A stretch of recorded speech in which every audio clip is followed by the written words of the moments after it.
धन्यवाद भाई, कैसे हो? ठीक है भाई। अच्छे हैं भाई, अच्छे हैं। क्या चल रहा है आज? लड़ाई जानना चाहता है बस पूरा घर पे बिहार कि हैं। आप लोग जो ट्रू लेजेंड हो, जो लड़ाई आप लोगों ने लड़ी है, सबसे पहले सैल्यूट सर।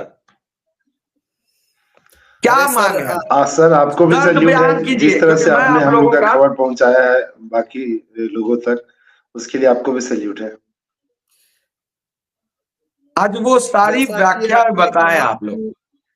जैसा कि आपने कहा कि आप पत्रकार बाद में हैं, आप भाइयों के भाई हैं, इस बात के लिए तहे दिल से शुक्रिया। और हम चाहते हैं कि इसी प्रकार देश की हर एक मीडिया निष्पक्ष काम किया करे, हम लोगों की बात सुने और हम लोग जो मर रहे हैं इस ठंड ठंड में उस उससे थोड़ा बहुत आहत होकर हमारे पक्ष में काम करें। भाई स्वागत है, भाई हमारे जुड़ गए हैं। बताइए मांग क्या है? आज सीधा बात करेंगे हम कि अब देखिए, री एग्जाम, तो आप भी जानते हैं कि सरकार जिस मूड में है वो मूड और आप लोग भाप गए होंगे। अब आप लोग क्या चाहते हैं? सीधा बात, क्योंकि आज पूरा बिहार देख रहा है आप लोग को। अब वो पूरा बिहार जानना चाहता है कि हमारे छात्रों के साथ क्या क्या हुआ। आप लोग शुरू दिन से लेकर पहले ब्रीफ कर दीजिए, क्योंकि बहुत लोग ये कह रहे हैं कि छात्र कहीं गए ही नहीं। आज मैं जदयू के नेता से जब बात कर रहा था, वो बोले कि छात्र आए ही नहीं। सबसे पहले मैं आशुतोष जी, सबसे हाँ पहले बोलिए। देखिए, जो सबसे पहले क्या है कि ये आपको सरकार की मंशा समझनी होगी। सरकार शुतुरमुर्ग के जैसी हो गई है। मतलब शुतुरमुर्ग के जैसी क्यों हो गई है कि सब कुछ देख के भी अपना मुंडी गोद के नीचे चली गई है। वो उनको दिख रहा है कि सब सबूत इनके पास है, सब साक्ष्य इनके पास है, सारे सबूत इन्होंने पेश किए हैं उनके सामने। उसके बाद भी बार बार सबूत पेश करने के बाद भी मीडिया में आकर ऐसी बयानबाजी करना कि इन लोगों के पास कोई सबूत नहीं है, कोई साक्ष्य नहीं है, ये शुतुरमुर्ग होने की ही निशानी है। और हम तो पहले आयोग को बोलते थे कि आयोग भ्रष्ट है, भ्रष्टाचार का जो इंस्टीट्यूशन है।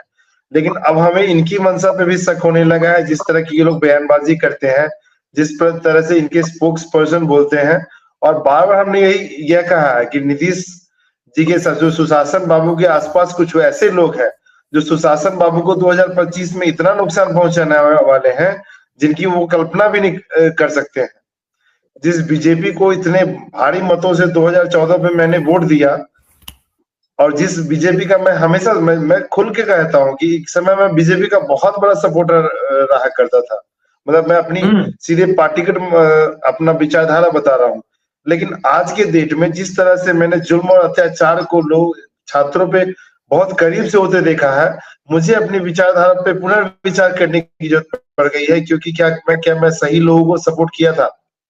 क्योंकि जब आपका सामने में आपके दोस्त, जब आपके साथी, आपके यार, आप उसके साक्षी रहे हैं, जब सड़कों पे हमने लाठियां खाई है, सड़कों पे हमने वाटर कैनन झेले हैं, सड़कों पे हमने क्या क्या नहीं किया, सड़कों पे हमें अपने सपनों को कुचलते देखा है शासन के बुलडोजर से। तो जब ऐसी व्यवस्था को जब हमने खुद भुगता है, बोलते हैं ना कि जब तक इंसान खुद पे कोई चीज नहीं भुगतता है तब तक उसको अंदेशा नहीं होता है। The wisdom is something that कि आप दूसरे से कुछ सीखते हो। तो हमारा विजडम अब यही कहता है कि ये सरकार सब कुछ देखकर भी धृतराष्ट्र की भूमिका में चली गई है, और धृतराष्ट्र की भूमिका में जाने के बाद इनको कुछ नहीं दिख रहा है कि छात्रों के साथ क्या हो रहा है। हमारी एक तो मुझे लगता है कि बहन इनको भी अपने जुड़ गई चश्मे का है। नंबर बदलने की जरूरत है।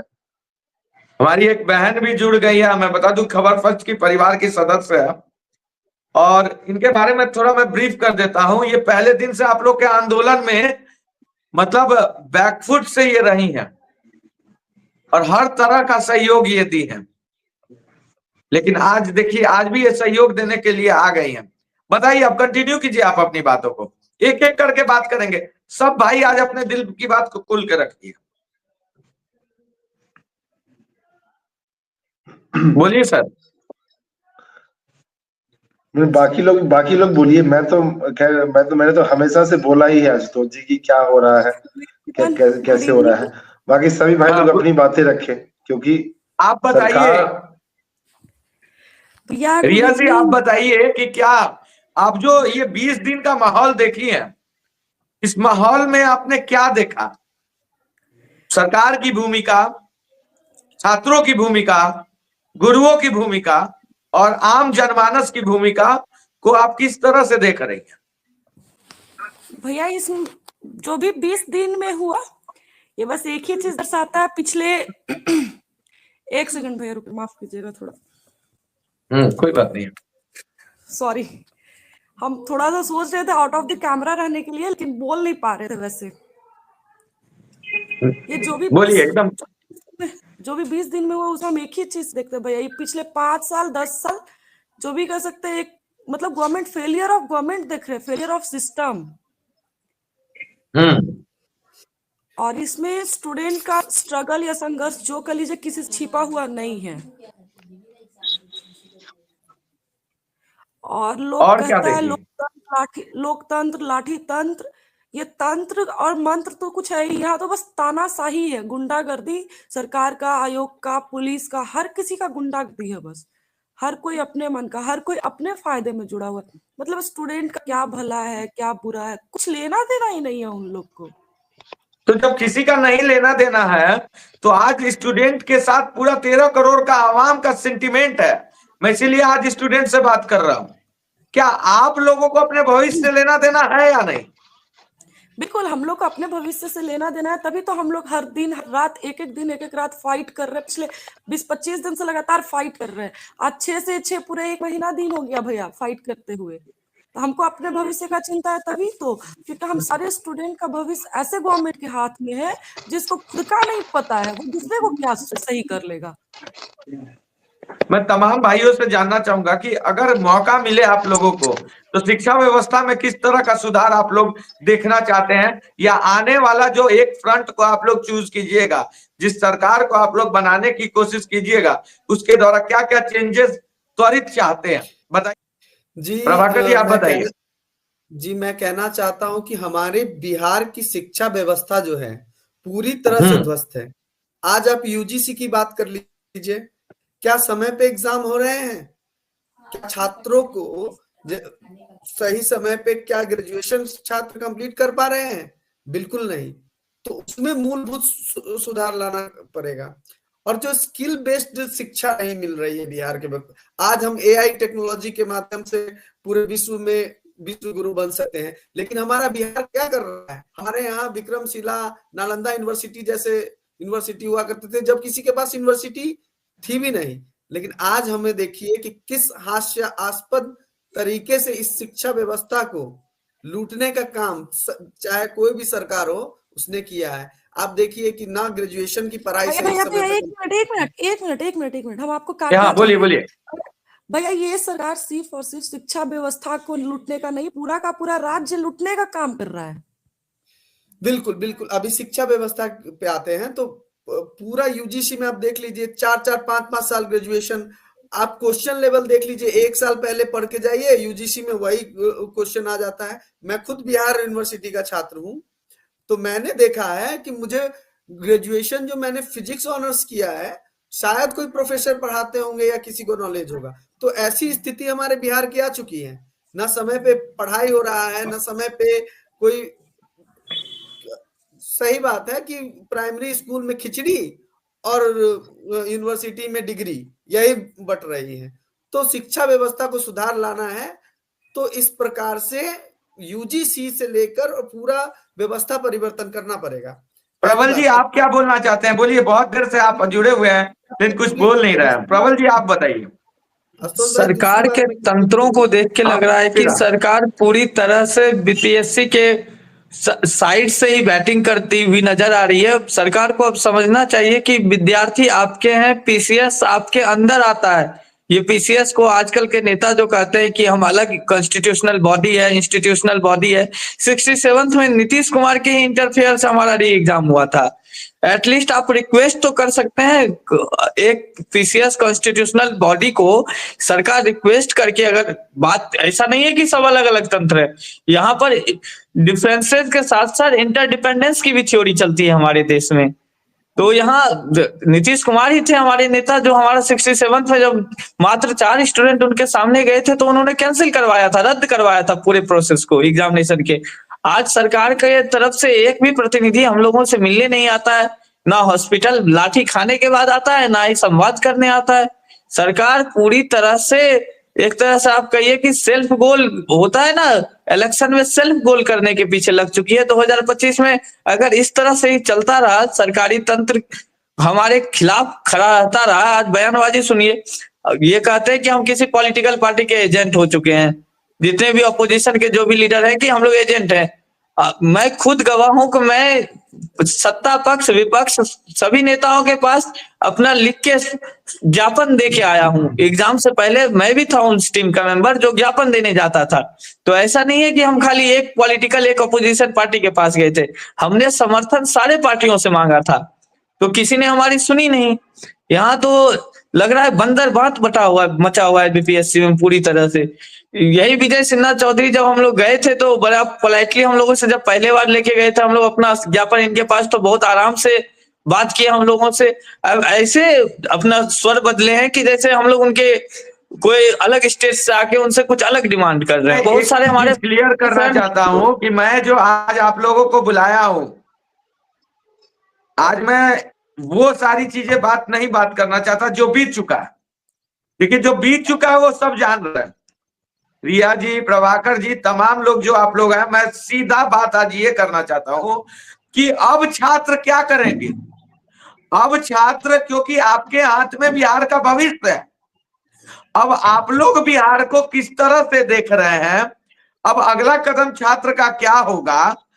अब छात्र अगर किसी को सपोर्ट करते हैं तो छात्रों का क्या मांग है, क्या मैनिफेस्टो है, क्या रोड मैप है, किस तरह से बिहार को आप लोग लीड करोगे, ये सारी चीजें मैं जानने के लिए आया हूं। क्योंकि 13 करोड़ का आवाम जो आप लोगों को देख रहा है, जो आपकी टेंशन, जो आपके बारे में सोचता है, मैं बता रहा हूं, सीमांचल गया था, दियरा क्षेत्र के लोग भी कह रहे हैं कि हम अपने बच्चों के साथ हैं। तो उन लोगों के लिए आप लोग क्या सोच रहे हो, किस तरह का नया बिहार बनाने के लिए आपके पास क्या मैनिफेस्टो है, मैं ये जानना चाहता हूं। क्योंकि आप लोग बीपीएससी के छात्रों, सब एक एक करके बोलिएगा भैया, आप बोलिए पहले, एक एक करके हम आएंगे सबके पास। देखिए अभी तक तो हम लोग आयोग के खिलाफ नारे लगाते आए हैं, क्योंकि स्वाभाविक है आयोग की गलती है।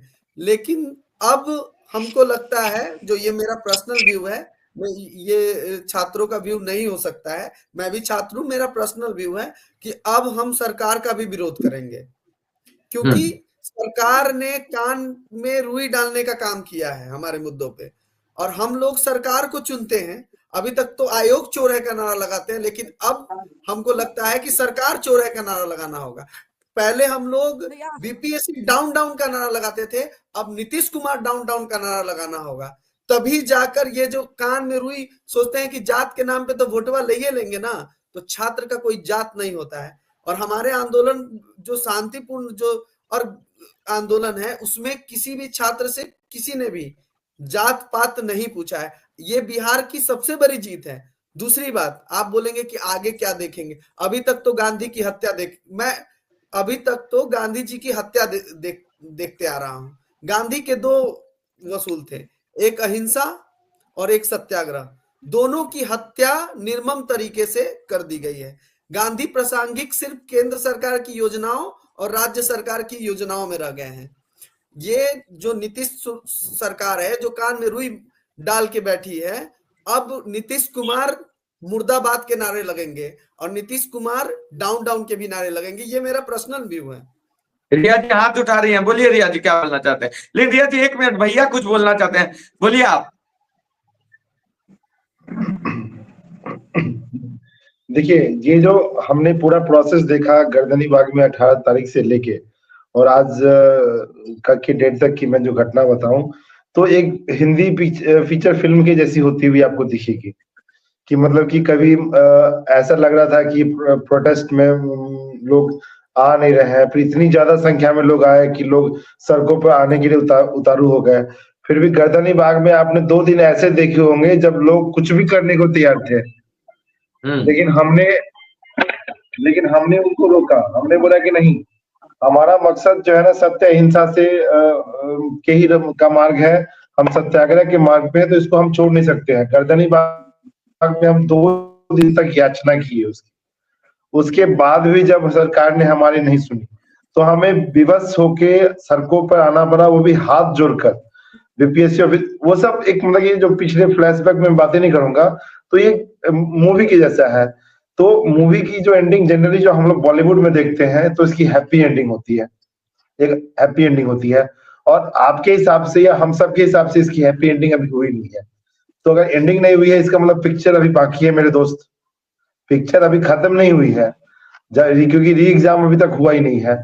अभी जनस्वराज की एंट्री होती है, उनकी अपनी एक अलग स्ट्रेटजी है, उनका अपना एक अलग पॉलिटिकल इंटरेस्ट है, हम उसमें नहीं जाएंगे। स्टूडेंट ने उनको समर्थन किया, उनको सपोर्ट किया है, वो अपने तरीके से इसको लेके जा रहा है।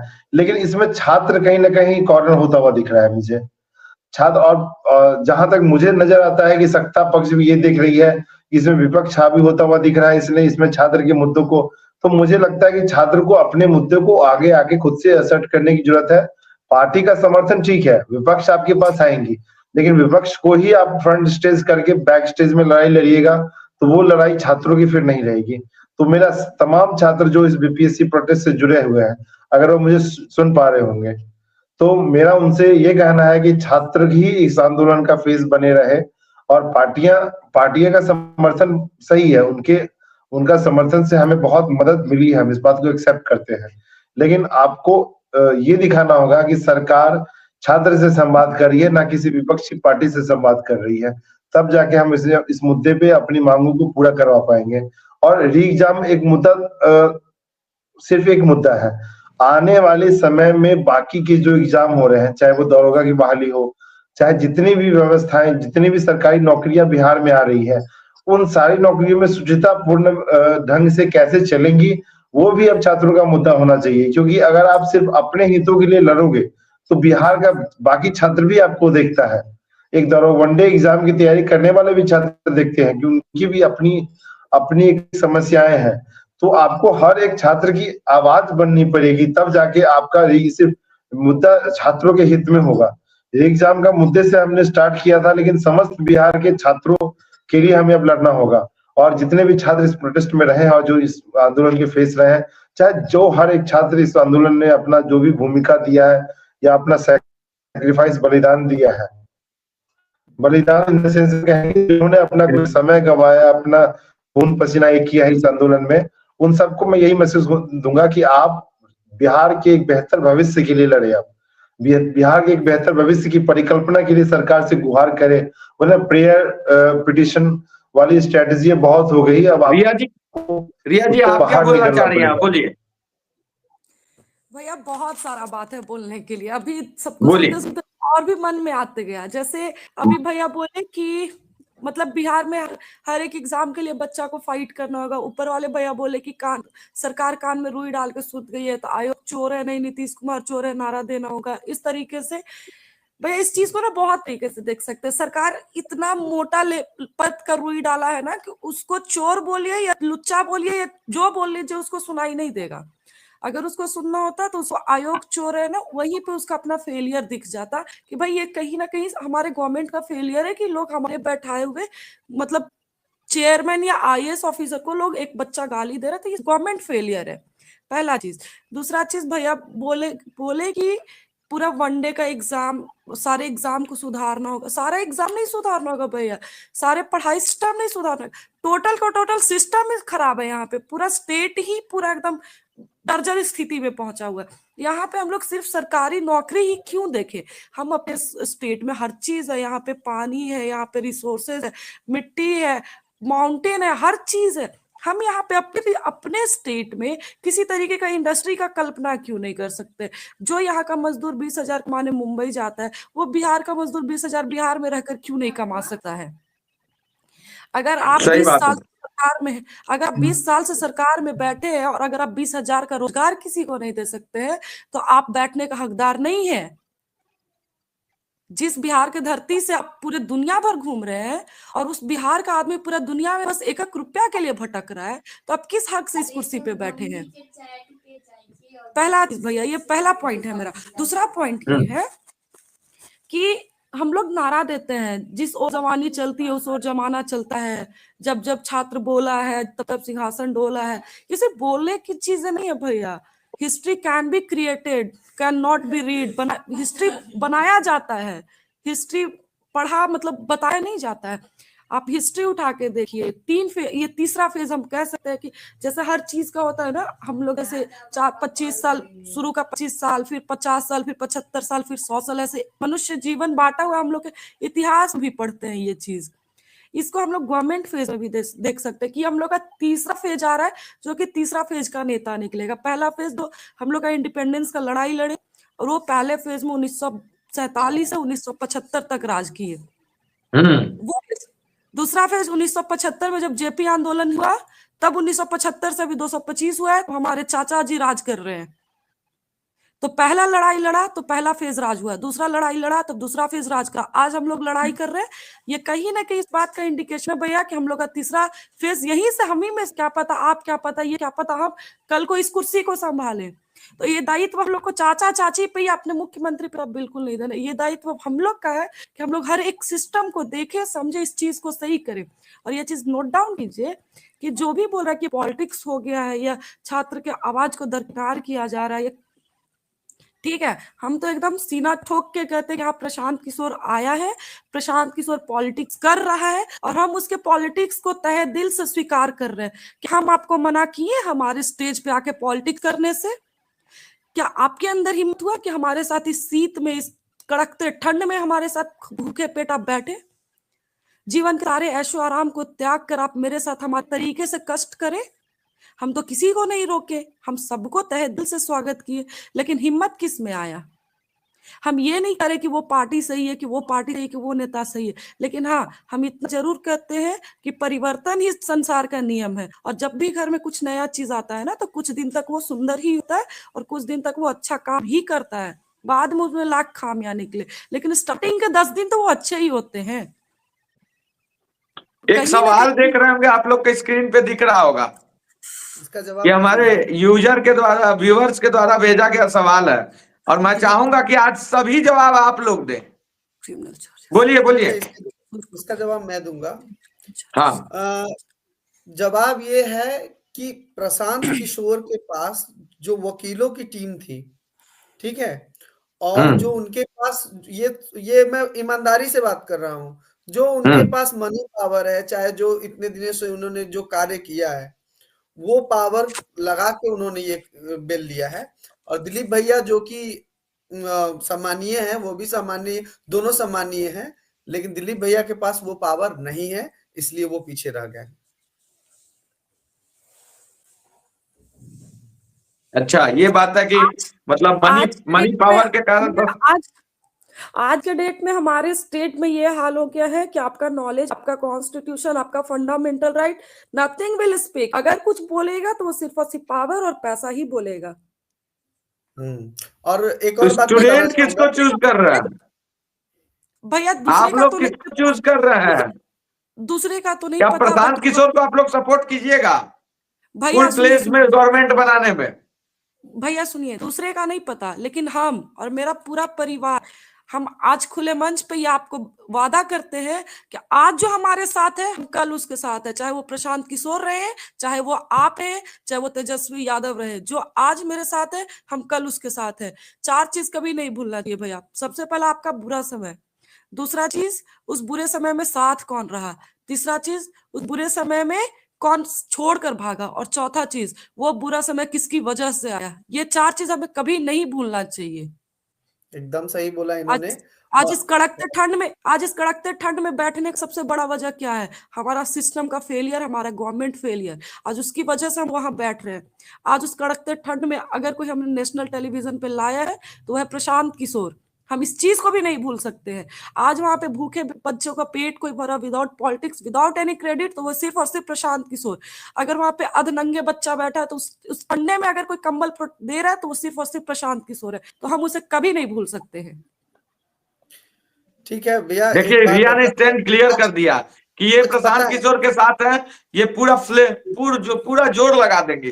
क्या आप लोग सहमत हो या फिर कुछ अलग है विचार? एक चीज बहन भी मेरे से सहमत होगी, एक चीज मैं बोलना चाहूंगा। तो जो भी भैया स्टूडेंट के सपोर्ट में जो भी लीडर है ऐसा।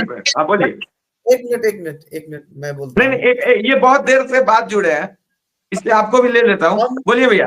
आज अगर जेपी जिंदा होते ना, अगर जेपी जिंदा होते तो वो शर्म से मर जाते हैं, क्योंकि भैया आज जो हमारे भैया गलत है आप, हम आपको करेक्ट करते हैं। जेपी जिंदा होते नहीं, जेपी लड़ते, मरने के बाद दोबारा मर गए हैं। जेपी मरने के बाद दोबारा मर गए हैं।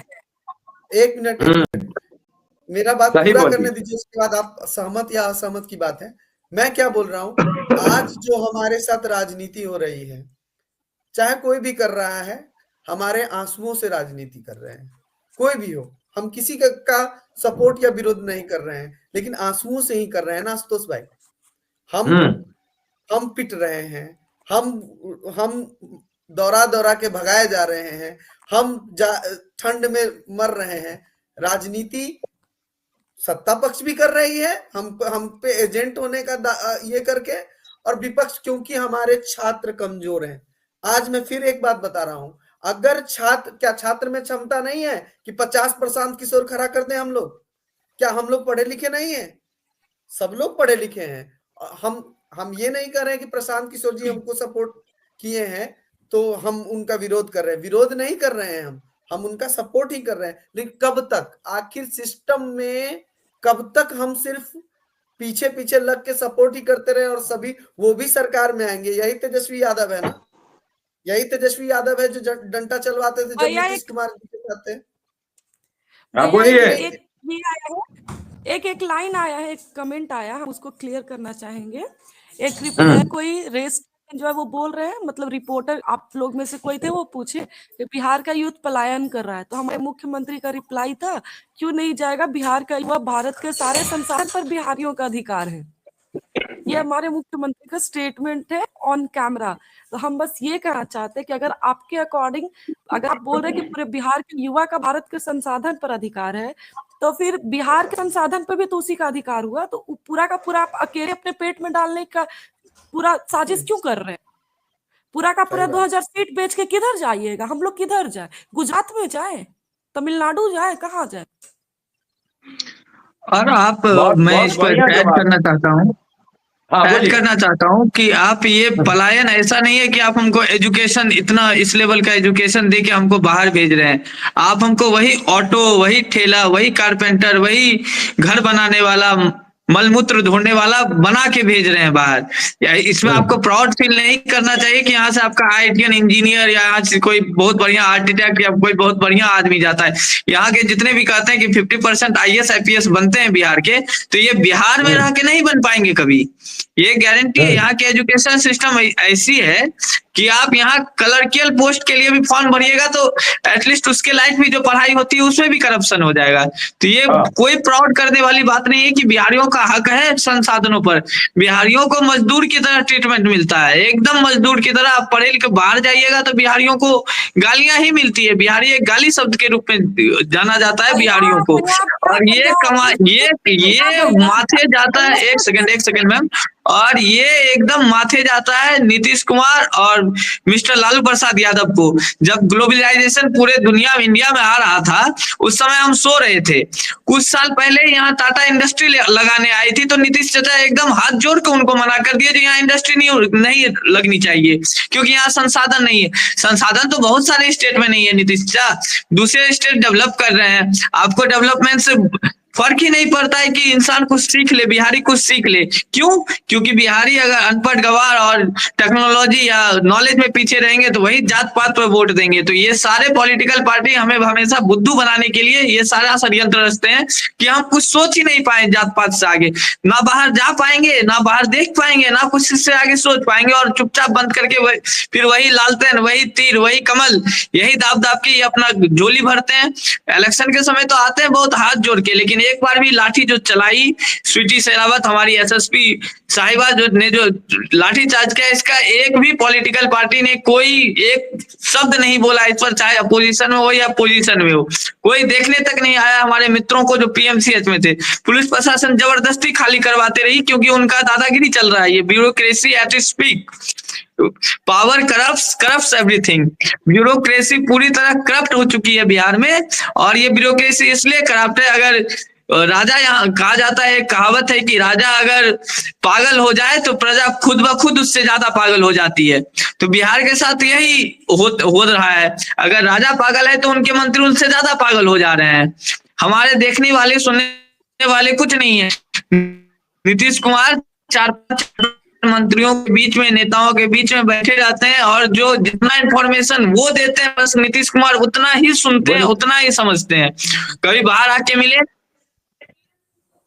बोलिए भैया, सुदीप भैया बोलिए, बोलिए बोलिए। देखिए, हाँ, वो प्रबल भाई की बात इनका राय मशवरा एक बार भी उनके पास ये फुर्सत नहीं है कि वो स्टूडेंट के पास आके मिल सके। भाई इनको बोलने दीजिए, एक मिनट, उसके बाद फिर आते हैं। बोलिए भैया। मैं सबों के बात, जितने भी मेरे मित्रों ने सभी बातें बोली, सबकी बातों को मैं बहुत ध्यान से सुन रहा था। पहली बात की नीतीश कुमार की बात की, डाउन की बातें की इन्होंने, प्रशांत किशोर की का गुणगान किया, जयगान किया, दरबारी कवि की तरह। सुन लीजिएगा पहले आप लोग। और भाई ने ग्लोबलाइजेशन लालू, हमारा सबसे पहला मकसद ये होना चाहिए कि नॉर्मल पीपल टॉक, नॉर्मल जो person talk about people and great people talks about idea. हम पीपल सेंट्रिक हो रहे हैं यहाँ पे, हमें आइडिया सेंट्रिक होने की जरूरत है। आइडिया सेंट्रिक की जब मैं बात करता हूँ तो मैं बात करता हूँ एक ऐसा आइडिया जो पूरे बिहार को, पूरे विश्व में, पूरे भारत में एक ऐसे राज्य के रूप में उभारे जो कि उस समय चाणक्य के समय हुआ करता था, जो मौर्य काल में हुआ करता था, गुप्त काल में हुआ करता था।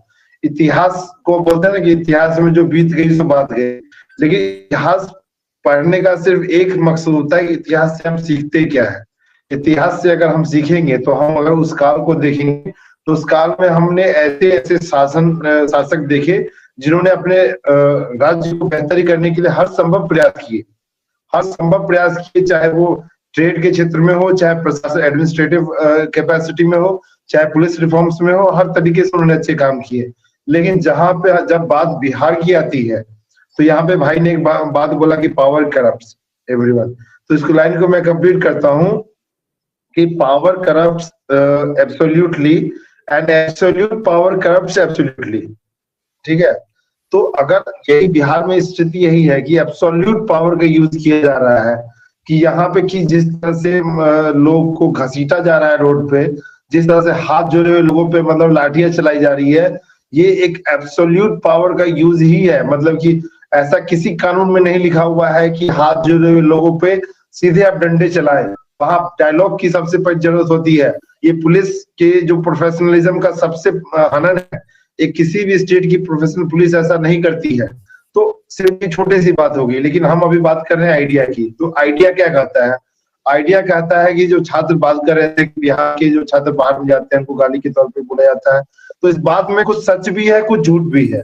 सच वहां पे है कि एक बिहार का बहुत बड़ा वर्ग जो है आज भी मजदूर के तौर पे जाता है बाहर काम करने के लिए। लेकिन एक सच्चाई ये भी है कि कुछ परसेंट लोग जो कि यूनिवर्सिटीज में जाते हैं, जो कि एमएनसीज में जाते हैं, जो कि ब्यूरोक्रेसी में जाते हैं, उनका डंका हर एक क्षेत्र में बजता है। तो बिहारी जहाँ पे अपने नाम का डंका भी हर जगह बजाते हैं, उन्हें वहीं पे कुछ बहुत बड़ा वर्ग है बिहारियों का जहाँ पे उनके एवरेज लो क्लास जॉब के कारण उनको गालियां भी पड़ती है। ये सच्चाई है। जब हम अपनी सच्चाई को पहचान जाएंगे तब हम इस बात पे काम कर पाएंगे कि हमें आगे के लिए क्या करना है। तो एक बेहतर बिहार की परिकल्पना ये होगी कि जब बिहारी सब बोल रहा है तो एक सम्मान तक पकड़ना चाहिए लोगों के जुबान से। उस सम्मान को पाने के लिए सबसे पहले बोलते हैं ना कि आपको अपना इकोनॉमिक, कोई क्लास, कोई जात, कोई बात नहीं होता है। अगर आपके पास पैसा होता है तो कोई नहीं पूछता है क्या है। अगर आपकी इकोनॉमिक क्या है, किसी भी एक ही क्लास होती है, वो है बुर्जुआ क्लास, जो इकोनॉमिक क्लास होती है जो। और मार्क्स भी यही बात करते थे कि अगर आप इकोनॉमिक क्लास को अगर आपने कैप्चर कर लिया तो किसी भी सिस्टम को आप कैप्चर कर सकते हैं। तो मेरा यही कहना है कि अगर बिहार को उन्नत बनाना है तो बिहार में जो व्याप्त जो समस्याएं हैं उन पे काम करना पड़ेगा। कृषि के क्षेत्र में सुधार करने पड़ेंगे, रोजगार की संभावनाएं पैदा करनी पड़ेंगी। आपको यहाँ की जो आपदा से जो होने वाली समस्याएं, बाढ़ से होने वाली समस्याएं, उनको रोकना पड़ेगा। ब्यूरोक्रेसी के सिस्टम को सुदृढ़ करना पड़ेगा। और जो बिहार की बहुत बड़ी पॉपुलेशन गांव में रहती है, उस गांव को आत्मनिर्भर बनाना पड़ेगा। वो गांव में लघु और कुटीर उद्योग की संभावनाएं पैदा करनी पड़ेगी। इन बातों पे बात होनी चाहिए, ना कि बात प्रशांत किशोर पे होनी चाहिए कि प्रशांत किशोर ने ये किया। प्रशांत किशोर की अपने तरह की पॉलिटिक्स है, हम पीपल सेंट्रिक, उन्होंने जो काम किया उस बात की मैं तारीफ करता हूँ। लेकिन छात्र कहीं ना कहीं इस पूरे आंदोलन में इस बात को भूल गए, अपनी शक्ति को भूल गए। एक जामवंत की जरूरत है जो उस हनुमान को इस बात का एहसास दिलवाए कि तुम्हारे अंदर कितनी क्षमता है। ये भूल गया कि जयप्रकाश मूवमेंट में कोई अलग लीडर आगे सपोर्ट नहीं किया था, वो छात्रों का मूवमेंट था। एक मेंटोर के रूप में वो थे, जयप्रकाश नारायण एक मेंटोर। तो हमें सिर्फ एक मेंटोर की जरूरत है, ना किसी पॉलिटिकल पार्टी की। छात्रों के अंदर वो हनुमान की शक्ति है कि अगर वो चाहे तो पूरे बिहार की तस्वीर बदल सकते हैं। और जहां तक बोला उन्होंने ये फेज 3 चल रहा है हमारा, सही बोला उन्होंने कि ये फेज 3 चल रहा है, लेकिन फेज 3 में कौन लोग होंगे वो छात्र डिसाइड करेंगे।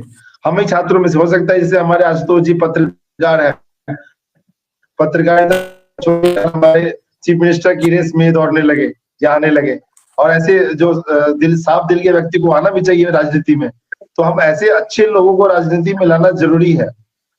तो एक अल्टरनेटिव पॉलिटिक्स बहुत जरूरी है। झारखंड का जब मैं एग्जाम्पल आपको, तो यहाँ पे जयराम महतो 60-40 जो सीजीएल के ही आंदोलन से आए थे, जयराम महतो, और उन्होंने उन्हीं के वो भले ही एक सीट जीत पाए हो, लेकिन अगर बीजेपी अगर इस राज्य में नहीं जीत पाई है झारखंड में, उसका सबसे बड़ा कारण है जयराम महतो। तो एक अल्टरनेटिव ऑप्शंस के रूप में छात्र जरूर आ सकते हैं।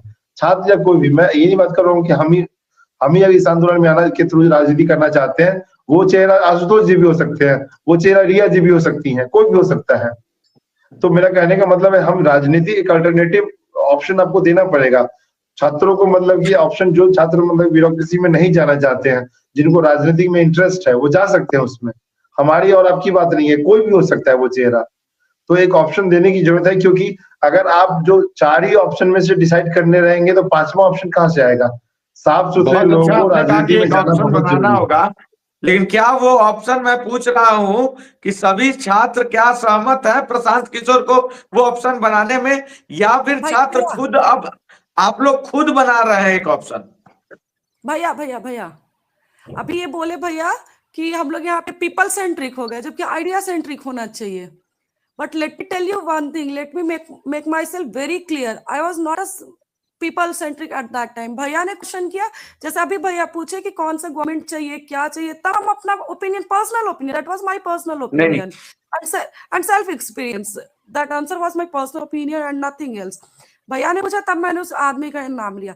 नाउ यू टोल्ड अस कि हम लोग को पीपल सेंट्रिक होना चाहिए, ऑप्शंस होने चाहिए, but you should know that to get something good, yet to meet the good people, you have to meet the bad one first.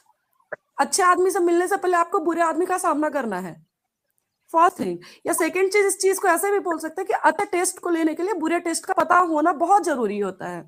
तो कहीं ना इस छात्र आंदोलन को हम ये बोल सकते हैं, छात्र आंदोलन सबसे बड़ा चीज था कि हम लोग के अच्छे और बुरे का सबसे एकदम जमीनी स्तर पे पहचान कराया है, पहला चीज। दूसरा चीज, आप बोले कि एक ऑप्शन होना चाहिए, 3-4 के बीच में पॉलिटिक्स, ये पूरा सब चीज रोटेट हो रहा है।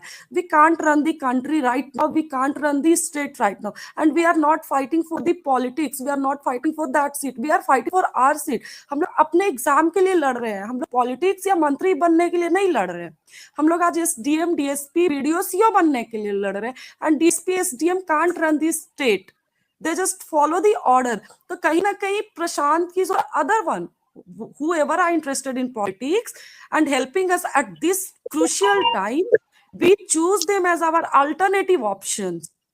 हम उन्हें अपने अल्टरनेटिव ऑप्शन की तरह देख रहे हैं कि कल को अगर प्रॉब्लम हो रहा है, चलिए ठीक है ये इशू रिजॉल्व होते हैं, ये लास्ट वैकेंसीज नहीं है, इसके आगे भी वैकेंसी आने हैं, तो आज जो रिजॉल्व कर रहे हैं कल भी तो रिजॉल्व करेंगे, वो प्रॉब्लम आगे भी तो होंगे, तो हमें कहीं ना कहीं अभी से ही सेल्फ प्रिपेयर होना है।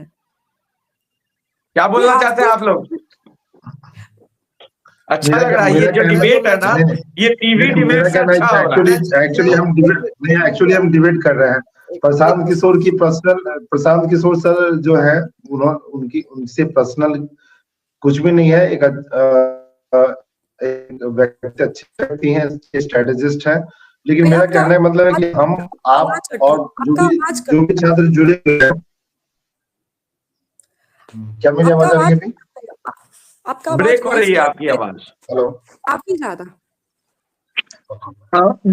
मेरा कहना एक ही चीज है इस पे कि पॉलिटिक्स जैसे कि गवर्नमेंट चेंज होती रहनी चाहिए, आपके पास ऑप्शंस रहने चाहिए, वरना एक आदमी अगर ये रिपब्लिक कंट्री है एक, ना कि ये वो राजतंत्र चल रहा है, इसमें चेंज होते रहना चाहिए ताकि उनको भी डर लगा रहे और उनको भी सही काम करने का ध्यान रहे हमेशा, कि कल को हम इस कुर्सी से उतार भी दिए जाए।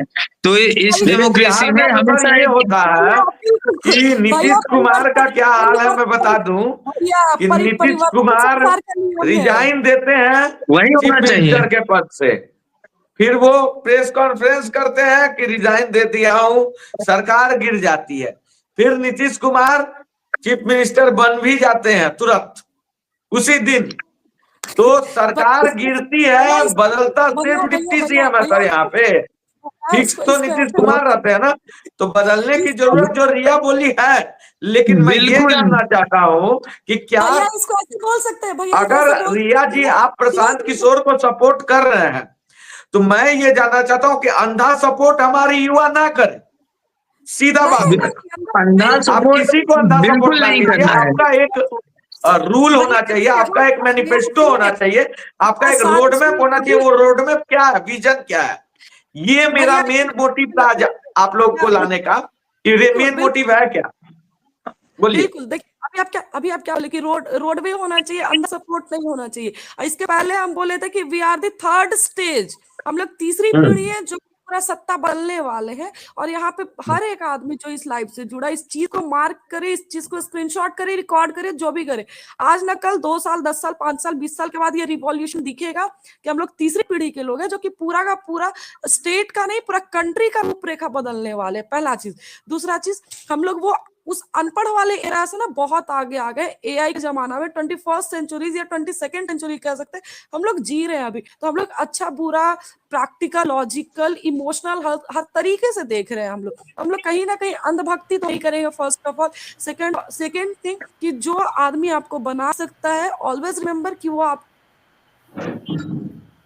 को गिरा भी सकता है। एक चीज कहना चाहूंगा, हम से लोग हैं तो नहीं बोलिए। अगर एक सिंपल से लैंग्वेज में, अगर कोई जड़ खराब है तो वो पेड़ भी खराब होगा। तो इंसान को और बिहार के लोगों को यही करना चाहिए कि आप उस जड़ को ही हटा दो जो एक बाद में जाके खराब पेड़ बन के आपको खराब फल दे। तो आप वोट देने से पहले हमेशा याद रखें कि एक पढ़े लिखे आपके पीढ़ियों के लिए, आपके बच्चों के लिए, आपके बुजुर्गों के लिए जो सही निर्णय ले सके।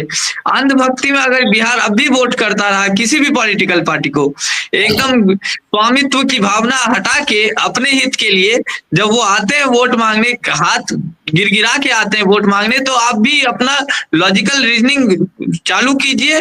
बिहारी होते बहुत तेज है, बस वोट देते समय थोड़ा मूर्ख बन जाते हैं। मेरा एक सवाल है, आप चारों से सवाल है, क्या मैं पूछ सकता हूँ? बिल्कुल बिल्कुल, आप चारों से सवाल है। मैं आप लोगों को मेरा वोट दिया, मैं छात्रों को, बिहार के छात्रों को मैं अपना वोट दे रहा हूं। 1 मिनट के लिए सुनिएगा। आप लोग हमको ये बताइए कि आप लोगों के पास क्या विजन है। मैं किसी पार्टी को नहीं, किसी प्रशांत किशोर को नहीं, मैं अपने भाइयों को वोट देने जा रहा हूं। आप लोग मुझे विजन बताइए, आप लोग मुझे रोड मैप बताइए, आप लोग बताइए कि कैसे आप बिहार के शिक्षा व्यवस्था को ठीक करिएगा, कैसे आप क्वेश्चन माफिया को रोकिएगा, सारा चीज बताइए। भैया पहले आप उंगली उठा रिया जी, 1 मिनट आपके पास आऊंगा, आप बहुत अच्छा बताती हो इसलिए मैं सबका पहले सुन के आते हैं, बताइए। देखिए, सबसे पहले जितनी मूलभूत चीजें हैं बिहार में, देखिए पहली बात मैं आपको क्लियर कर दूं कि हम लोग राजनीति में जाने का कोई हमारा कोई मकसद नहीं है, लेकिन नहीं है, लेकिन मकसद छात्र को जाना चाहिए। अगर सिस्टम लेकिन बदलना है लेकिन तो पढ़े लेकिन लिखे हम और युवाओं लेकिन को हम आपको अब सिस्टम बदलना होगा। नहीं, लेकिन हम आपको रोड मैप बताते हैं कि हम लोग नॉन सीरियस स्टूडेंट नहीं है। रुकिए हम बताते हैं, आप दोनों ऐड कीजिएगा। हम रोड मैप बताते हैं कि सबसे पहले जो चीज होती है वो है स्टूडेंट शिक्षा, ठीक है। सबसे पहले एजुकेशन सिस्टम को ठीक करने के लिए आपको जो प्राइमरी एजुकेशन है, जो हमारा जो क्लास 1 से लेके क्लास 10 की एजुकेशन है, क्योंकि मोस्टली हम ये देखते हैं कि उसके बाद बच्चे बाहर निकलते हैं, तो जो बेसिक जो एजुकेशन है सबसे पहले उसको सुदृढ़ करना पड़ेगा यहाँ पे आपको, ताकि बेसिक एजुकेशन के बाद हम वोकेशनल एजुकेशन के थ्रू भी जब हमारे लोग यहाँ से जाए तो वो स्किल्ड होके जाए, जब वो बाहर में जॉब करे तो स्किल्ड जॉब्स करे, ताकि बिहार को ऐसे मजदूर के तौर पे ना देखा जाए। उससे क्या होगा कि हमने अगर यहाँ पे एम्प्लॉयमेंट अपॉर्चुनिटी जनरेट करते हैं तो ये जो हमारे जो माइग्रेशन की जो समस्या है, जो बहुत लोग बाहर में ट्रेनों में आप देखोगे जनरल के डब्बों में जानवरों की तरह लोग भर भर के जाते हैं, उनकी स्थिति को अगर आपको अगर कभी बिहार की स्थिति देखनी है तो इंडियन रेलवे के जनरल डब्बों में देखिए, असली बिहार आपको वहां दिख जाएगा। तो हम वो स्थिति को रोकना चाहते हैं कि हमारे वो जानवरों की तरह लोग डब्बों में भर भर के ना जाएं। उसके लिए हमें अपने मजदूरों को, अपने लोगों को यहीं पे रोजगार की संभावनाएं उत्पन्न करनी पड़ेगी। तो उसको कैसे करेंगे? तो उसको हमारी मैक्सिमम पॉपुलेशन गांव में रहती है, तो गांव में आपको रोजगार की संभावनाएं पैदा करनी पड़ेंगी। तो आप बोलिएगा कि गांव में कैसी संभावनाएं पैदा होंगी, तो गांव में क्या क्या ऑप्शंस है? तो गांव में हमारी खेती, लेकिन लैंड का फ्रेगमेंटेशन हो चुका है, मार्जिनल और small and marginal land holders की संख्या 85% है हमारे यहाँ पे बिहार में भी। तो मेरा कहना है वैसी स्थिति में आप लैंड कंसोलिडेशन का ऑप्शन यूज कर सकते हैं, एग्रीकल्चर को एज ए इंटरप्राइज बना सकते हैं कि बड़े स्केल पे जो कंपनीज है डायरेक्ट आए यहाँ से और डायरेक्ट यहाँ पे जो हमारा जो तैयार फसल है उसको यहीं से डायरेक्ट ले जाए। उसके लिए सड़कें अच्छी होनी चाहिए, आपको जिला स्तर पे उसकी बोलते हैं ना सप्लाई चेन मैनेजमेंट आपको अच्छा रखना पड़ेगा। जो लघु उद्योग है, लघु कुटीर उद्योग है, उसकी संभावनाएं आपको गांव में पैदा करनी पड़ेगी। आपको हॉर्टिकल्चर के ऑप्शंस तलाशने पड़ेंगे, आपको एनिमल हस्बेंड्री के ऑप्शंस तलाशने पड़ेंगे, जो कि आज से कागजों में है।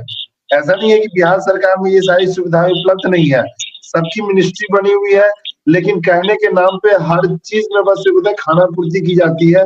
अगर जितनी भी मिनिस्ट्रीज उन्होंने बनाई है और जितनी भी उन्होंने स्कीम्स चलाई है बिहार गवर्नमेंट ने अभी की डेट में, उनको अगर उन्होंने लेटर और स्पिरिट में अगर जमीनी स्तर पर उसको उनसे अभी लागू कर दे तो आज ही हमारे बिहार की तस्वीर बदल जाएगी। तो आने वाला रोड मैप की अगर हम बात करें तो कुछ नहीं करना है, जो आज की डेट में जो स्कीमें चला रही है सरकार उसको वास्तविकता के रूप में लागू कर दिया जाना चाहिए, और उसके बीच में भ्रष्टाचार है लागू कर देना चाहिए। सारी चीजें अगर सही तरीके से लागू कर दिया जाए तो सब चीज सही हो जाएगा, यही कहना है ना? हाँ, प्रभाकर जी बताइए, आप बहुत देर से चुप हैं, आप भी बताइए। बिहार की जो सबसे बड़ी समस्या है शिक्षा की समस्या है। और शिक्षा की समस्या ठीक कीजिएगा अगर आपको शिक्षा मंत्री बना दिया जाए तो। पटना जिले में कितने सीसीटीवी कैमरे लगे हैं, कितना मॉनिटर हो रहा है कि गाड़ी कौन ट्रिपल लोडिंग जा रहा है, कौन हेलमेट के है, कौन बिना हेलमेट के है। एक एक बच्चे को मॉनिटर करके, जितने भी बच्चे इनरोल्ड होते हैं गवर्नमेंट स्कूल में, एक एक बच्चे को इनरोल करके और मॉनिटर करके उसको बेहतर से बेहतरीन शिक्षा प्रोवाइड करनी चाहिए। हर एक बच्चे का फंडामेंटल राइट है कि उसको शिक्षा मिलनी चाहिए, लेकिन यहाँ पर यह है कि आप खिचड़ी तो दे रहे हैं लेकिन मॉनिटर नहीं कर पा रहे हैं बेहतरीन तरीके से कि वो आखिर प्रोग्रेस कर रहा है या वो नीचे जा रहा है, उसकी भाषा कैसी है, वो किस तरह से सोचता है, क्या वो पृथक महसूस तो नहीं कर रहा है। आज आपको जान के बहुत हैरानी होगी कि हमारे गांव में ऑटिज्म नाम का चीज कोई जानता ही नहीं कि ऑटिज्म क्या होता है। ऑटिज्म बच्चे में जो पाया जाता है जिससे उसको बोलने में समझने में तकलीफ होती, उसके लिए स्पेशल शिक्षक की जरूरत होती है। लेकिन हमारे बिहार में ऐसी व्यवस्था है? बिल्कुल नहीं है। तो ये सब बारीकियों पे ध्यान देना पड़ेगा कि ड्रेस देने से और मिड डे मील देने से बच्चे का संपूर्ण विकास नहीं होगा। विकास होगा न्यूट्रिशनल लेवल पे, लेकिन संपूर्ण विकास नहीं होगा। मूलभूत विकास तब होगा जब जिस प्रकार का बच्चा है उसी प्रकार 1-to-1 मॉनिटरिंग। एक बात बताइए, अनअकैडमी वगैरह जितना भी 1-to-1 मॉनिटरिंग ला सकती है, क्या सरकार के पास उतना पैसा नहीं है? 56,000 करोड़ रुपए हम शिक्षा पे खर्च कर रहे हैं। आखिर क्या कर रहे हैं हम? एक ना सही से इंफ्रास्ट्रक्चर है हमारे गांव में, किसी भी स्कूल में चले जाइए। आज भी आशुतोष भाई, जब मैं आपसे बात कर रहा हूं, बहुत सारे ऐसे स्कूल है जहां बच्चे जमीन पे बैठ के पढ़ते हैं। बहुत सारे बच्चे हैं जमीन पे बैठ के पढ़ते हैं। क्या बिहार का विकास होगा? वो उसका मानसिक क्षमता कैसे बढ़ेगा? वो कैसे compete करेगा उन बच्चों से जो बड़े बड़े स्कूल में पढ़ रहे हैं? कैसे करेगा compete? उसको हाई क्लास इंफ्रास्ट्रक्चर देने की जरूरत है, जैसे कि दिल्ली में डीपीएस में होता है, जैसे बाहर में होता है। पहले तो सबसे पहला जो मूलभूत काम है बिहार को सुधारना है, तो इंफ्रास्ट्रक्चर डेवलपमेंट कीजिए स्कूलों का। हाई क्लास, आप चलान करने के लिए इतना ज्यादा सीसीटीवी कैमरा लगा देते हैं, लेकिन एक भी स्कूल में, एक भी जगह पे आप कुछ नहीं करते हैं। ये कैसी मानसिकता आपने पाल ली है? बच्चों के भविष्य के साथ जब शुरू में, जब 6-7 साल के होते हैं तब से खेलना शुरू करते हैं, और हम लोगों के एज तक आप खेलते ही रहते हैं और वोट मांगते हैं। शर्म तो छोड़िए, मतलब 1 मिनट के लिए इनको क्या बोले, हया भी नहीं आती है कि किस प्रकार वोट मांगना है। पहली शिक्षा हो गई। दूसरी एग्रीकल्चर। हम लोग अभी जो बिहार का एग्रीकल्चर सिस्टम है वो क्या है, मॉनसून डिपेंडेंट है। और ये भी है कि लोग, अभी देखिए पंजाब में, आप लोग देखिएगा भाई लोग, कि पंजाब में ट्यूबवेल्स की व्यवस्था और सब जगह कितनी बेहतरीन है, नहर से कितना अच्छा पानी बहता है। लेकिन हमारे नहीं, हाँ बोलिए। हमारे लेकिन शिक्षा व्यवस्था को कैसे सुदृढ़ कीजिएगा? 5 पॉइंट बताइए हमको। बीपीएससी के स्टूडेंट है, सीधा पॉइंट बताइए हमको। पहला नंबर 1-to-1 मॉनिटरिंग, जितने भी बच्चे हैं। दूसरा, स्पेशल बच्चे, चाहे जो भी बच्चे को मतलब उसके लिए स्पेशल टीचर होना चाहिए, ठीक है। तीसरा, टेस्ट कंडक्ट करवाइए ऑल ओवर बिहार का, शुरुआत से ही, प्राइमरी से ही करवाइए, और टेस्ट में जो अच्छा करे उसको हाई क्लास एजुकेशन, एक मॉडल स्कूल बनाइए पूरे जिले में, वहां रखिए उसको, तो सुपरमैन होते हैं। चौथा, टेक्नोलॉजी से जोड़िए, हर एक बच्चे को सरकारी स्कूल के टेक्नोलॉजी से जोड़िए, एआई के बारे में बताइए, उनको अवगत कराइए कि कैसे वो आर्टिफिशियल इंटेलिजेंस और मशीन लर्निंग सिखाइए, ये बोलना चाह रहे हैं। यस आशुतोष भाई, ये हम बोल रहे हैं, टेक्नोलॉजी से जोड़िए। और पांचवा, देखिए कि उनके अगर मेधावी छात्र है, उनकी फैमिली कंडीशन अच्छी नहीं है, तो उनको सपोर्ट कीजिए उस लेवल पे। ठीक है, मेरा पॉइंट खत्म हो गया। और बताइए, आप बताइए। मैं चाहूंगा कि झा मारुति जी जो जुड़े हुए हैं, हमारे व्यूअर्स हैं, अभी जुड़े हुए हैं, ये खबर फर्स्ट के परिवार के सदस्य, ये बताना चाहते हैं कुछ, बताइए। जी सर, हम बताइए। हम सर ये बताना के बारे में सबसे पहली बात तो ये होना चाहिए कि शिक्षा के लिए बेसिक शिक्षा पे हमको फोकस करना पड़ेगा। बेसिक शिक्षा का मतलब क्या, कि हम लोग ना मैकाले का पद्धति अपना रहे हैं, इसमें रटने पे ज्यादा फोकस किया जा रहा है। हम लोग रटने की जगह पे थिंकिंग बेसिस पे एजुकेशन पे डेवलप करेंगे। हम लोग कोग्निटिव डेवलपमेंट जो होता है बाल्यावस्था में, उनके विकास पे फोकस नहीं करते हैं। जब भी आप देखे होंगे कि आजकल क्या बन गया कि किसी भी बच्चा का बर्थ होता है तो उसको 2-3 साल में ही पेन पकड़ा दिया जाता है। तो उसका ओवरऑल डेवलपमेंट पे हम लोग आंगनबाड़ी तो भेजते हैं, पर वहाँ स्लेट नहीं, प्लेट लेके भेजते हैं। उस प्लेट के सिस्टम को छोड़वाना पड़ेगा, ताकि उसको ना एडिक्वेट अमाउंट में हर चीज मिले, न्यूट्रिशन मिले। जरूरी है, प्लेट जरूरी है, लेकिन उसके साथ स्लेट के साथ साथ उसमें एक ना बेसिक डेवलपमेंट नहीं हो पाता। डायरेक्ट हम उस लोगों में फाइन मोटर डेवलपमेंट पे फोकस करते हैं। तो हम लोग कोशिश करना चाहिए कि बेसिक स्तर पे फोकस करें, और बेस अगर किसी का बेहतर होगा तो ही वो प्राइमरी लेवल पे जाके सही करेगा, और तभी जाके यूनिवर्सिटी लेवल पे सही करेगा, और तो ही आगे जाके अगर वो चाहेगा तो किसी भी कमीशन बीपीएससी में जाए या कहीं भी जाए। तो हम लोग बेस पे फोकस नहीं करते। और इसमें ना गवर्नमेंट का जो पॉलिसी है, गवर्नमेंट ना एलिमेंट्री एजुकेशन के बारे में कह रहा है कि हम free and fair elementary education देंगे, लेकिन आप बगल के सरकारी स्कूल में जाके देख लीजिए कि ना सिर्फ टीचर का सिलेक्शन है, लेकिन उसको पढ़ाने के लिए बच्चा नहीं मिल पा रहा। इसका वजह क्या है? इसका वजह यही है कि हम लोग एक बच्चा को जो आज चाहिए, वो ना पेरेंट्स के अंदर मोटिवेशन है, मतलब वो टीचर के अंदर है। इसके लोगों को सबसे पहले डेवलपमेंट होना चाहिए। इंफ्रास्ट्रक्चरल डेवलपमेंट में हम लोग ब्लैक बोर्ड पे कब तक रहेंगे? स्मार्ट बोर्ड पे अभी तक कोई भी स्कूल नहीं आया, सिर्फ स्मार्ट क्लास के नाम पे एक प्रोजेक्टर रहा था, कुछ नहीं रहा था। इसीलिए हम लोगों को बेसिक शुरू करेंगे तो ही प्राइमरी होगा। और हम लोग सिर्फ साक्षर बनाने, शिक्षित करने में नहीं लगे हुए हैं सर। आसपास आप देख सकते हैं। तो हम लोगों को शिक्षित करने पे फोकस करना पड़ेगा, डेवलपमेंट करना पड़ेगा। ये कॉन्सेप्ट हटाना पड़ेगा कि खेल खराब और पढ़ोगे लिखोगे तो बनो चीज पे ओवरऑल। ठीक है, बताइए आप बताइए भैया, कुछ बोल रहे थे। और बोलिए। मैं इसी एजुकेशन में एक पॉइंट ऐड करना चाहता हूँ कि सबसे पहले आप कुछ भी पढ़ा दो, जब तक इथिकल एजुकेशन नॉलेज नहीं दोगे तो यही को कल फिर से नेता बनेंगे, यही को कल से फिर प्रोफेसर बनेंगे, यही कल फिर इंजीनियर बनेंगे।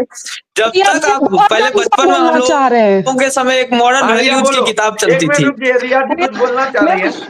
मेरा नेट चल जा रहा बार बार, हम बहुत देर से बोलना चाह रहे हैं भैया। हम दो भाई लोग का बात को मतलब काटे या बोले जो भी है, जोड़ के ही हम अपना तीसरा बात रखना चाह रहे हैं।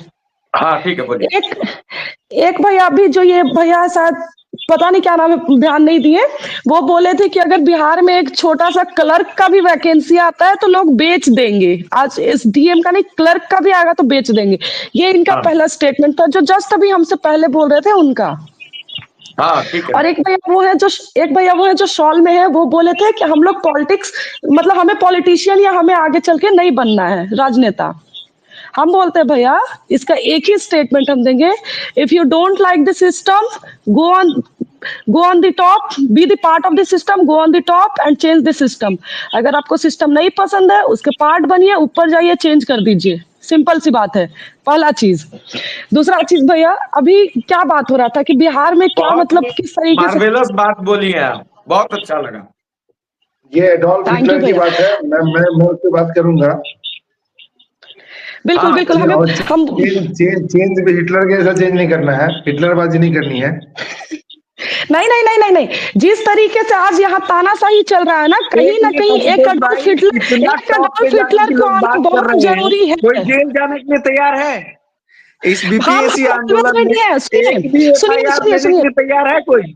सुनिए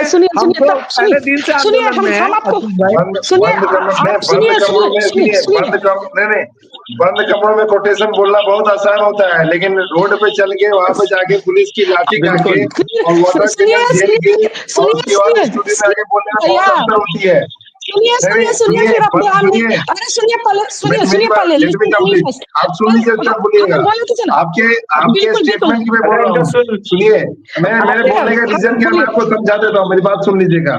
मेरे बोलने का मकसद ये था कि ऐसा ये ना समझा जाए कि जो छात्र यहाँ पे आए हैं वो राजनीति करने के लिए आए हैं, इनका मकसद री एग्जाम करवाना नहीं है। आप उसके कॉन्टेक्स्ट को नहीं समझी, आप अपना जो कोटेशन जो पढ़ रही हैं, तो हम आपको let me clear one thing very clearly, very loud and clear, कि हम लोग उस रोड पे जो हम लोग का स्ट्रगल आशुतोष जी देखे हैं कि हम लोग किस स्ट्रगल से गुजरे हैं पिछले आने वाले 20-21 दिनों में। उन्होंने एक एक सेकंड का इन्होंने कवर किया है, तो ये जानते हैं कि सरकार एक मौका खोज रही है, सरकार एक मौका खोज रही है कि इनको कुछ नहीं करना है, इनको राजनीति करनी है, इनको री एग्जाम नहीं करवाना है। For that thing we say that we are not going to enter in the politics, but yes we want the alternative government. ठीक है। Now just listen to me very clearly, carefully listen to me. Now you can ask to Ashutosh Pandey. From day when I was in this protest, I was not taking any media award या YouTube. I was not doing any YouTube shorts. Then it doesn't mean that I was not in the protest. You can ask from him. Day one से financially, emotionally and even physically I was in the protest. And you told me कि आप room में बैठ के quotation देती हैं. But I think आपने mislead किया. आपने इस चीज को ना आप नहीं समझा. आशुतोष भैया से पूछिए. जिस दिन वाटर कैनन चल रहा था ना पूरे जेपी चौक पे, I was the one who was standing and who was admiring all over the crowd, who was entertaining all over the crowd. I was the देवन से रही है। देवन से रही है। Personally talk Bhaiya, बंद करिए, please. let me tell you one thing. I was that girl who was Okay, I got it. If you are there, then I really take my words back for that. Let's cool down you the were debate. with us, Let's cool down the Riya debate. ji, if Everyone you is were capable with of us, this is very positive. This is just a debate. This सबसे is बड़ी बात है कि अभी वो proper समय नहीं है कि आप पॉलिटिक्स में आने के लिए मार करो। पॉलिटिक्स में आने का मार नहीं है अभी। अभी यहाँ हमारा मेन मुद्दा है अभी एग्जाम। इसके बाद आप करते रहो ना। जाओ जन से जन पॉलिटिक्स में जिनको जाना है बहुत अच्छी चीज है अगर पढ़े लिखे लोग गए तो। रिया को बोल लेने दीजिए। रिया को बोल मैंने लेने दीजिए, परमिशन उसके लेके बाद बोला सब था। आएंगे। बोलिए। मैंने परमिशन लेके बोला था कि मुझे बोलना है, ठीक है। मैंने परमिशन लेके ठीक, बोला बोल था। लेंगे। आप लोग सारे ने बोला कि जेल जाने को तैयार हो। वाटर कैनन एंड लाठी चार्ज हम हर जगह पे प्रेजेंट थे, ठीक है। वाटर कैनन पे भी, लाठी चार्ज पे भी, प्रोटेस्ट पे भी। हाँ, खुदा ना खास्ते हम जेल नहीं गए हैं। एंड वन मोर थिंग, जब भी जेल का बारी आए पूछिए आशुतोष भैया से। हम हमेशा कहे कि भैया हमें कोई टेंशन नहीं है। मेरे घर वाले फ्री बोले कि तुम्हें जहां जाना जाओ, जिस जेल में जाना जाओ, बस इन्फॉर्म कर देना किस जेल में हो ताकि हम वहां से तुम्हें निकाल सके और तुम वापस से प्रोटेस्ट में जा सको। लिसन, सही ये बात है। टॉपिक नहीं है। हम लोग तो को बीपीएससी के बारे में हमारा फोकस करना पहला है। स्टेप टॉपिक है कि हमारा ये पूरा आंदोलन का मोटिव ही है कि आप री एग्जामिनेशन के लिए फाइट हो रहा है, एजुकेशन सिस्टम के लिए फाइट हो रहा है। आप लोग बोलने दीजिए ना, आप लोग बोलने दीजिए। हम एक लाइन किए, आप लोग चारों ऐसे क्वेश्चन पे क्वेश्चन, तो हम उसका बस आंसर अपने आप को क्लियर करें ना। हमें आगे का अपना तो ओपिनियन रखने दीजिए कि एजुकेशन पे क्या चाहते हैं, चेंजेस क्या चाहते हैं। ये बताइए रिया जी। एजुकेशन सिस्टम सीधा कैसे सवाल ठीक ये करेंगे है उस पे कि आप लोगों को अगर आम जनता का समर्थन चाहिए तो आपको आम जनता के लिए काम करना होगा। आप ये बताइए कि आप कैसे एजुकेशन सिस्टम को ठीक कीजिएगा। तो इन लोगों ने पॉइंट रख दिया। बोलने दीजिए। बिल्कुल, अब मेरा पॉइंट है, ठीक है भैया। जैसे छोटा छोटा हर कोई आदमी से ना, आप हमसे थोड़ा कुछ सीख सकते हैं, हम आपसे थोड़ा कुछ सीख सकते हैं। इंडिया एक बहुत बड़ा कंट्री है, बिहार भी बहुत अच्छा स्टेट है, ठीक है। कोई किसी का बुरा मतलब अपने आप में सब कोई बहुत बेस्ट है, लेकिन किसी से सीखने में कुछ हर्ज नहीं है। हम इजराइल से सीख सकते हैं। इजराइल में ये चीज कंपलसरी, वहां पे पॉपुलेशन 84 लाख समथिंग है। वहां पे ये कंपलसरी है कि 10th के बाद सारे सिटीजन्स ऑफ इजराइल 2 साल के लिए मिलिट्री ट्रेनिंग लेंगे ही लेंगे, और जब भी उनको जरूरत होगा वो बॉर्डर पे जाएंगे। उसके लिए आपको आर्मी या मिलिट्री में होना कंपलसरी नहीं है। सदस्य एक और जुड़ गए, करुणेश जी, इस डिबेट में। पहले उनका स्वागत कर देते हैं सर। हाँ रिया कंटिन्यू कीजिए। भाई इजराइल में आपको बॉर्डर पे जाने के लिए आपको आर्मी होने का जरूरत नहीं है। इसी तरीके से भैया यहाँ बिहार में कुछ ऐसा सिस्टम करना चाहिए। आपको बेसिक नर्सरी से क्या, हम तो कहते हैं प्ले ग्रुप से बच्चा के अंदर कुछ स्किल इन्हांसमेंट का या एआई का, टेक्नोलॉजी का, क्योंकि आज के दुनिया ना बुक से ऊपर उठ चुका है। मुगल जमाने से आगे निकल चुके हैं। बाबा आदम के जमाने का जेलर अब नहीं चल रहा। हम लोग बहुत आगे आ चुके हैं। तो वो सारे चीज को, टेक्नोलॉजी को बच्चा से ही एक गुड वे में, आज के अपडेट में हर किसी के हाथ में मोबाइल है, लेकिन हर किसी को उस टेक्नोलॉजी का नहीं पता है कि क्या होता है नहीं होता है। हर चीज को ना, जैसे हम लोग को बाबर और अकबर का सिखाया, घुट्टी पिलाया गया इतिहास में, वैसे आज हर एक बच्चा को हर एक क्लास में सिखाना है कि टेक्नोलॉजी कैसे यूज करते हैं। पहला, दूसरा उसके अंदर स्किल डेवलपमेंट करना है। तीसरा चीज ये भैया जो बोले थे, विजेंद्र जी, मैं बोलूंगा कोई भी अगर जुड़ना चाहता है डिबेट में तो आप सीधे कम्युनिटी पे जाइए, पोस्ट कर दिया हूं, लिंक है, क्लिक कीजिए, ज्वाइन कीजिए। लेकिन वही बात है, बस वैलिड पॉइंट रखना अपना। आप बोलिए रिया। चलिए शायद रिया का कनेक्ट आगे। रिया बोलिए। हाँ आगे। हाँ, ये बोल रहे थे भैया कि 10th क्लास तक हर जगह पे एक अच्छा एजुकेशन ही देखा जाता है। अपने बिहार में भी 10th टाइम से ही कंप्लीट किया जाता है। इनफैक्ट 12th भी टाइम से कंप्लीट किया जाता है। हाँ, इसमें थोड़ा सा आप और अच्छा क्वालिटी दे सकते हैं, बट टाइम मैनेजमेंट का प्रॉब्लम नहीं है। प्रॉब्लम कहाँ आता है 12th के बाद, जो ग्रेजुएशन 3 साल में होता है। हम खुद दिल्ली यूनिवर्सिटी के ग्रेजुएट स्टूडेंट है, वो भी regular, not from the distance. हम दिल्ली यूनिवर्सिटी से ग्रेजुएशन किए हैं। वहां का सिस्टम हम देख के यही चीज बोल सकते हैं कि यहाँ टाइम का कोई वैल्यू नहीं है। वहाँ 3 साल का कैलेंडर फर्स्ट ईयर में ही हम लोग को मिल जाता है। उस कैलेंडर से 2 दिन पहले आपको डिग्री देगा, लेकिन 2 घंटे लेट नहीं देता है। सबसे पहले तो ग्रेजुएशन सिस्टम को सही करना है। ग्रेजुएशन के बाद यहाँ पे जो सारे वैकेंसीज में सीट बिकते हैं, या फिर वैकेंसी लाने के लिए प्रोटेस्ट कीजिए। वैकेंसी आ गया तो उसको एग्जाम लेने के लिए प्रोटेस्ट कीजिए। एग्जाम खुदा ना खास्ते फेयर हो भी गया तो रिजल्ट के लिए प्रोटेस्ट कीजिए। मतलब हर एक स्टेज पे आपको प्रोटेस्ट करना इज कंपलसरी इन बिहार। बहुत सही वैलिड पॉइंट आप बोलिए। बोलिए आप लोग भैया, बोलिए जो भी बोलना चाह रहे हैं। अब पहले तो सबसे पहले तो हमें इस चीज को रोकना होगा भाई। रिया 1 मिनट, जो अभी नए भाई जुड़े हुए हैं, क्या बोलना चाहते हैं सर? बोलिए जरूर।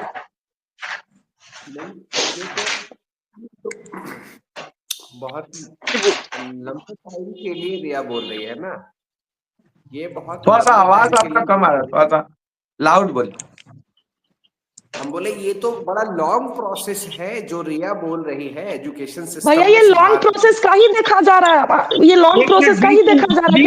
हमारे अगले पीढ़ी को हम क्या दे सकते हैं? बीच में आप इंटरप्ट नहीं बीच में मत बोलिए, बीच में नहीं, एक कंप्लीट लेते कंप्लीट देन बोलिए बोलिए। नहीं, ये तो बड़ा लंबे प्रोसेस के लिए रिया बोल रही है। और इसके लिए क्या है ना कि जो भी आदमी है जो अकाउंटेबल नहीं है, इस वजह से दिक्कत आ रही है एजुकेशन सिस्टम में। कोई भी प्रिंसिपल हो या पॉलिसी मेकिंग में जो भी हो, जैसे अभी बोली कि एग्जामिनेशन से लेकर रिजल्ट तक, रिजल्ट से लेकर के फिर फाइनली होने तक बहुत समय लगता है, प्रोटेस्ट होता है, वो अकाउंटेबल पर्सन नहीं है इसीलिए।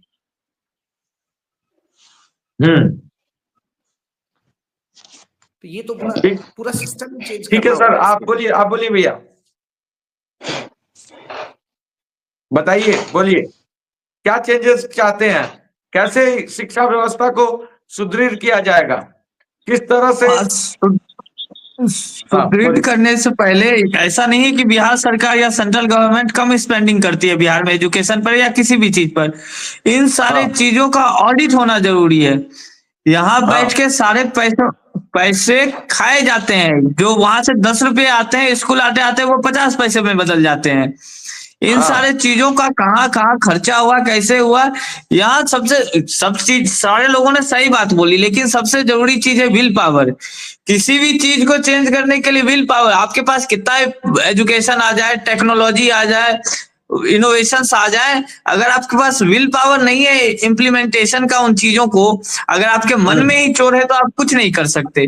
तो मेरा मेन फोकस है कि आपको एक मॉरल एजुकेशन, एक ऑडिट सिस्टम, एक स्ट्रॉन्ग एवल्यूटरी प्रोसेस होना चाहिए इस राज्य में, ताकि सारे चीजों को पारदर्शिता से जनता के सामने, स्टूडेंट के सामने रखा जा सके।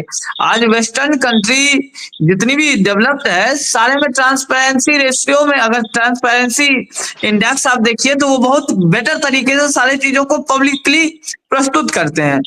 ये हमारे अंदर आप कह दीजिएगा ये कॉन्फिडेंशियल फाइल है, ये बाहर नहीं जा सकता, यहाँ आरटीआई करने वालों का हत्या करवा दिया जाता है अगर कोई इंफॉर्मेशन मांगना चाहे। तो सबसे पहले इन सब चीजों में सुधार होनी चाहिए।